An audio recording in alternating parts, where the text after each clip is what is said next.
వారాహిదేవి ఆశీస్సులతో మీ అందరికీ వాయనం అయితే పంపిద్దామనుకుంటున్నాను. నమస్తే అండి, అందరికీ ఆషాఢ గుప్త నవరాత్రి శుభాకాంక్షలు.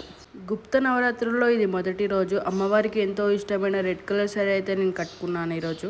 మన జీవితంలో ఉన్న ఎలాంటి శత్రు బాధలైనా, ఆర్థిక ఇబ్బందులైనా, అనుకున్న పనుల్లో ఆటంకాలైనా తొలగిపోవాలంటే లలితా త్రిపుర సుందరి దేవి సైన్యాధీక్షురాలైన శ్రీ వారాహిదేవి అనుగ్రహం చాలా అవసరం. ఈరోజు మన వీడియోలో వారాహిదేవి నవరాత్రుల్లో మొదటి రోజు పూజా విధానం ఇంట్లో అత్యంత సులభంగా ఎలా చేసుకోవాలో, అమ్మవారికి ఇష్టమైన నైవేద్యం ఏంటో పూర్తి వివరాలతో చూడబోతున్నాం. ఈ వీడియోను ఎక్కడ స్కిప్ చేయకుండా చివరి వరకు చూడండి. నేను చేసుకున్నట్టే చేసుకోవాలని రూల్ ఏం లేదు. ఎవరికి నచ్చిన పద్ధతిలో వాళ్ళు చేసుకోవచ్చు, ఎవరికి ఉన్నంతలో వారు చేసుకోవచ్చు. మొదటి రోజు అమ్మవారిని ఆదివారాహి రూపంలో పూజిస్తాము. మనలో ఉన్న భయాలను పోగొట్టి మానసికంగా స్థిరత్వాన్ని ఇవ్వడానికి ఈ రూపం చాలా శక్తివంతమైనది. ఈరోజు పూజ చేసుకునేటప్పుడు పూజ చేసేవారు ఎరుపు లేదా నారింజ రంగు వస్త్రాలు ధరిస్తే చాలా శ్రేష్టం. సో నా దగ్గర కొంచెం రెడ్ కలర్ అయితే శారీ లేదు, సో నేను మెరూన్ కలర్లో మ్యాచ్ చేసేసాను. నేను ఇక్కడ ఫస్ట్ అయితే పూజా మందిరాన్ని అయితే క్లీన్ చేసుకొని శుభ్రంగా ఉంచుకున్నాను. సపరేట్గా ఒక పీఠం అయితే అరేంజ్ చేసుకుంటున్నాను. దానిపై వారాహిదేవి పటం లేదా విగ్రహాన్ని ప్రతిష్ఠించుకోవాలి. మీ దగ్గర వారాహిదేవి పటం లేకుంటే లక్ష్మీదేవి పటమైనా ఏ పటంనైనా పెట్టుకొని పూజించుకోవచ్చు. ఇక దీపారాధన విషయానికి వస్తే వారాహి అమ్మవారికి పూజలో నువ్వుల నూనె లేదా ఆవు నూనె ఉపయోగించడం చాలా మంచిది. 2 ప్రమిదలో దీపాలు వెలిగించి అమ్మవారికి ఇష్టమైన మందారాలు లేదా గులాబీలతో అలంకరించుకోవాలి. అమ్మవారికి రెడ్ కలర్ అంటే చాలా ఇష్టము, అందుకే నేను ఇక్కడ గులాబీలతో అయితే అలంకరించాను. అండ్ 2 బౌన్లలో నేను ఒక దాంట్లో పసుపు, ఒక దాంట్లో కుంకుమ అయితే నిండుగా వేసుకొని ఉంచుకున్నాను. వారాహిదేవి పూజ చాలా సింపుల్గా చేసుకోవచ్చు. ఎలాంటి హడావిడి లేకుండా మనస్ఫూర్తిగా పూజిస్తే దేవతని మనం చూసుకుంటుంది. అవి కొన్ని తెచ్చిపెట్టాలి, ఇవి కొన్ని తెచ్చిపెట్టాలని ఆలోచించొద్దు. అసలుకి మన దగ్గర ఉన్నంతలో హ్యాపీగా చేసుకోవాలి. మనం ఎంతవరకు చేయగలుగుతామో అంతవరకే చాలా హ్యాపీగా మనసు ప్రశాంతంగా ఉంచుకొని వారాహిదేవిని అయితే మనం పూజించుకుంటే అంత మనకు మంచి జరుగుతుంది. నేనైతే ఇక్కడ పూజ యూట్యూబ్లో చూసి చేసుకుంటున్నాను. నేను పూజ ఎలా చేసుకున్నానో అలా అయితే మీకు చెప్తాను. మీరు కూడా ఈ వీడియో చూస్తూ పూజ అయితే కంప్లీట్ చేసుకోవచ్చు. ఫస్ట్ మొదటగా సంకల్పం. చేతిలోకి కొద్దిగా నీరు, అక్షింతలు తీసుకొని మీ పేరు, గోత్రం చెప్పుకొని మనసులో కోరిక కోరుకుంటూ ప్లేట్లో నీటిని వదలాలి.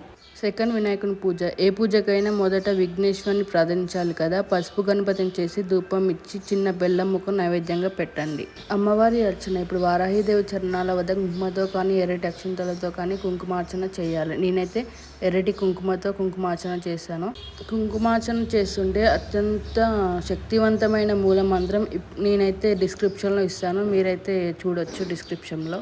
కుంకుమార్చన అయిపోయాక లాస్ట్కి వారాహిదేవికి నైవేద్యం సమర్పించుదాం.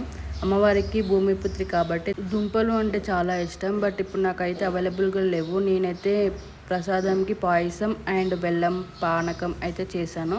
బెల్లం పానకం అయితే రోజు మనము దేవుడికి నైవేద్యంగా పెట్టుకోవాలి.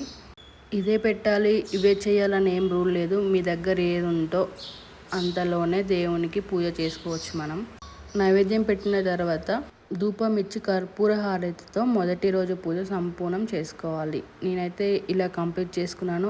అమ్మవారిని మనం ఏ కోరికల్లో అయినా కోరుకోవచ్చు, బట్ అడగాల్సిన అవసరం లేదు. మనం శ్రద్ధతో మనస్ఫూర్తిగా పూజ చేస్తే దేవతనే మనల్ని ఎలా చూసుకోవాలో అలా చూసుకుంటుంది.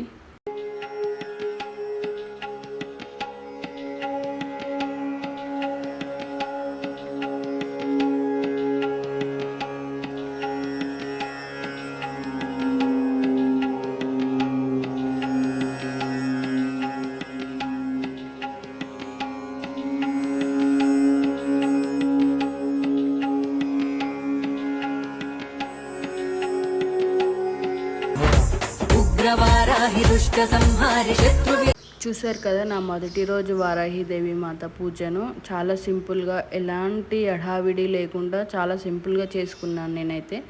నాకైతే వీడియోకి వాయిస్ ఓవర్ ఇస్తుంటే ఒక ఐడియా అయితే వచ్చింది. చాలామంది వారాహిదేవి నవరాత్రులు చేసుకోలేరు కదా, సో వాళ్ళ కోసం నేనైతే డైలీ వారాహిదేవికి వాయనం అయితే ఇస్తాను కదా, సో మీకు కూడా ఈ వారాహి దేవి ఆశీస్సులతో వాయనం అయితే పంపిద్దాం అనుకుంటున్నాను. మీరేమంటారు కింద కామెంట్ చేయండి.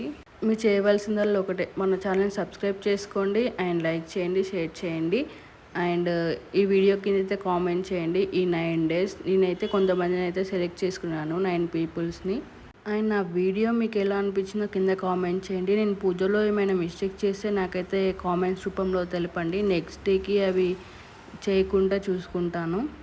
ఈ వీడియో మీకు నచ్చినట్టయితే తప్పకుండా లైక్ చేయండి, మీ ఫ్రెండ్స్ అండ్ ఫ్యామిలీకి షేర్ చేయండి. నవరాత్రుల్లో మిగతా రోజుల్లో పూజ విధానాలు మిస్ అవ్వకుండా ఉండడానికి ఇప్పుడే మన ఛానల్ని సబ్స్క్రైబ్ చేసుకోండి. నేను ఈ నవరాత్రులు స్టార్ట్ చేసే ముందు చాలా క్వశ్చన్స్ అయితే నాకు స్ట్రైక్ అయ్యాయి. అవేంటో నేను నెక్స్ట్ వీడియోలో చెప్తాను మీకు.